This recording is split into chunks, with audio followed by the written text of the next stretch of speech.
Hey, hey, hey! Good evening, ladies and gentlemen. As you can see, naka-attire na ako sa aking bedtime. Pero maglalagay muna ako ng katol na malamok, no? So, una kong lalagyan itong aking dalawang pogi dito. At akong ginawang lalagyanan ng katol, oh. Kita niyo ba dyan yung tsura niya? Pinutusok ko tayo dito. Pag naitusok na, yan. Sasabit ko na ngayon dito, tingnan nyo. Sasabit ko ngayon yan dyan, oh. Yun, oh, tingnan nyo naman. Steady, steady. Tapos ayan si Warhog. Oh, dito nyo makikita, dito sa taas. Ayan, hindi na siya lalamukin yan. Bali, ano na lang siya sa baga. Tama sa baga, hindi na siya malalamukan. Oh, ito naman si Genos. Siyempre, ganyan din. Iwas lamok. Dagdag tama sa baga. Simple lang. Simple, di ba? Hindi, ang katol, tutuusin, mas necessary kasi hindi naman baga covered yung lugar nila. Para mataboy lang yung lamok. Saglit lang naman. 8 hours. Hindi, pero inurasan ko to, wala tong 8 hours. Wala nga tong 5 hours. So dito tayo sa gawin dito. Kay Buttercup ni Aling Mimay. Ito kinakatulan talaga to. Sapagkat baka siya'y madungisan ng kanyang kutis na porcelana, no? Yes. Imagine nyo mga kaibigan. Eh, pakita mo si oh. Imagine this. Oh, babae ang may-ari niyan. Firebird White Kelso, pure White Kelso. Talagang galing kay Sir B-Boy Enriquez sa kanyang Firebird Game Farm booth dun sa World Game Fowl Expo. Binili ni Aling Mimay yan. Ano? Ayan, saan ba si... Ayan. O, ayan. Ayan yung itsura niya. 6 months old pa lang siya. So, bata pa. May 2 months pa para patandain siya ng konti para pag sinalang na siya, ready na. Well, ako yung naligo na. Maghapon akong nasa mga manok. Actually, sa mga sisiw. Yung last episode, nakita nyo yung nilagari ko yung mga bakal. Pinagawa kong patungan ng dalawang kulungan ng aso na ginawang converted into brooder. So, ang scene doon umaga, di ba? So, tignan naman natin ang scene kapag gabi. Tsura pag gabi dito sa amin. Marami akong solar lights, no? Solar. Diba? Nakakatipid na ako sa ilaw. Maliwanag sa likod ng bahay. Meron ka pang solar sa harap. Meron pa akong solar dun sa harap, ayun, oh. Oh, diba? Napakaliwanag ng mga solar, oh. Diba? Maraming solar dyan. At hindi lang yun, mga nakakabit na solar, pati dun. Meron pa ako nito. Tsadan! Oh, diba?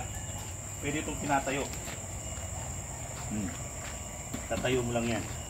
Para pag may ginagawa ka, kahit gabi, diba? Astig na astig. Pero siyempre, lahat ng yan ay mabibili nyo sa aking TikTok account. Sa aking Barangay Donna TikTok account. Check nyo lang dun sa aking shop para kayo makapili ng gusto nyo. Na charger pa yan, tama? Ito ay hindi lang basta-basta emergency light, no? Solar. Pwede itong power bank. Astig. Nag-advertise, no? Pwede ka pa mag-disco. Tara na, punta natin masisiw. Siyempre papatayin natin yung solar, no? Para makita natin yung drama ng mga ilaw dito. Kasi may drama yan, eh. Warm light. Ano? Anong masasabi dyan? Hahawiin ko pa to. Para sila nasa Havana. Eto, ang healthy nitong tatlong bago. Kailan sila dumating? Kanina lang yan. Sa last episode yan na dumating. Pero actually kanina lang kasi magkasunod lang tong paggagawa ng video. Ano yan? Kinuuna niya yung insekto. Malusog. Huwag kang maingay, natutulog. Tapos, kuha mo si Buknoy tsaka si Poopy Pants. Si Buknoy. Ayun si Buknoy tsaka si Poopy Pants. Nasa baba na. Ayan. May ilaw naman sila dyan. May ilaw pa rin sila. Alam nyo naman si Buknoy, hindi pwedeng walang ilaw kasi kumakain yan 24/7. So ayan na, meron na silang malunggay. Yan, nilagyan ko malunggay para meron silang matuka-tuka dyan. Yan, nakikita nyo ba yung malunggay dyan? Yeah. Pag nilalapit mo kasi yung camera, nagbablur dahil sa Plastic. Pero pag malayo, Dito natin tingnan. Pwede yan. Meron silang bed dyan sa taas. Yun. Yes, sir. Ganda, no? Napakanit, di ba? Yan, ano yung papakanila screen? Kasi hindi na sila pwede dun sa may papel na katulad nito sa kabila. Yan. Sa kabila papel eh. Yan, papel yan. Yan. Kasi malakas na silang Magpupi-pupi. mag-poops. Ngayon, wala mang isang araw, puno na yung inaapakan nila. Siyempre, unhygienic, no? So, pwede na rin naman sila sa mesh. So, nilipat ko na sila dyan. So, masaya naman sila. Tanggap naman nila yung kanilang sahig. Hindi naman sila naninibago. Ito, tatlo lang. Pero ito, marami sila. Okay. Actually, ano sila dito? 7. Ilang batch yung nandun? 2 batch. So, meron akong next week, meron na naman darating. 7 eggs yun. Hindi ko alam kung ilan yung Ba't magkaiba yung drinks nila? mapipisa. Siyempre, first day nila, nasubukan ko dito, first day, pagkapisa, Progency ka agad. Tignan nyo naman ang bulas. Tignan mo sa bend. Tignan nyo naman ang bulas ng mga yan. Laking Progency. 2 weeks old pa lang yung ano. Wala pa mga tanto. Yung mga medyo malalaki. Yung medyo maliit, 1 week old pa lang yan. Pero tignan nyo naman. Kalaguna. Ang lulusog. Talagang malusog talaga. Tapos sila plain water ngayon kasi nga dahil sa araw ng plain water nila. Pero ito, Progency. Ngayon, isasabay ko sila dito niyan. Kapag hindi na sila magpo-Progency, sasabay lang dito. Okay. Pauna lang yan kasi kailangan nila yan. Pagkita pala sa sisiyo, yung pag-unang inom nila, Progency, parang papasukan sila ng magandang klaseng vitamina, growth, tsaka may growth factor, may probiotics. Ang ganda ng bulas ng mga sisiyo. Yes. Yun, hindi ko naman na-discover yun. No? Sinabi sa amin nung nagsiseminar, nung nagpa-seminar yung Excellence, sinabi, parang, inopen up yung Progency, sinubukan namin. So, ayan. Maganda pala talaga. Yes, sir. So, ako, hindi professional ang style ko na baga nakikinig lang ako doon sa mga nagsasabi, tinusubukan ko kung okay, magpapatuloy, kung hindi, so i-stop. Eto, ipagpapatuloy ko to. Napakaganda pala ng Progency. Meron kami dating ginagamit na vitamins. Pero maganda naman yun. Pero eto pala yung the best Progency. You know, gawang Excellence. Hindi to paid advertisement ha. Maganda lang sa mga alaga. So kung gusto niyo subukan, tingnan niyo lang, subukan niyo lang.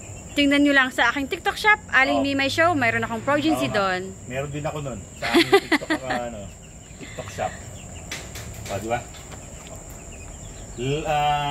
Panoorin. Dito.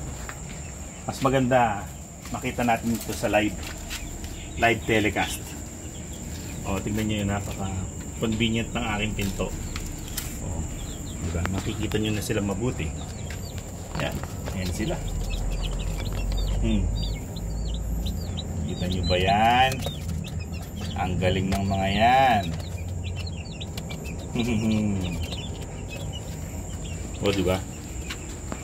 Kaya mga kaibigan, kung kayo may sisiw at gusto nyong pauna pa lang bumulas na yung lusog, Progency.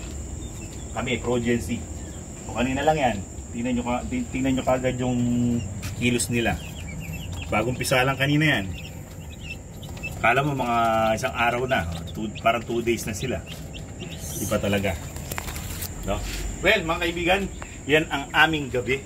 So bago kami matutulog alam niyo naman ako, bago matulog, buong magdamag na yung manok. Ano kasi pagkagising manok. Pag bago matulog, manok. Yeah. Gabi, manok. Pati bago matulog. Iba pa yung gabi tapos kakain, pagkwentuhan, tapos manok na naman. Siyempre, sinecheck ko lahat yan kung sila ay okay. So okay naman sila, so mapapanatag na ako, makakatulog na ako ng mahimbing. Sana wag na ako managinip na manok, no? Para may pahinga yung utak ko sa mga manok. Well, mga kaibigan, maraming salamat sa inyong panonood. Hanggang sa susunod na episode. Paalam! Chikis, good night!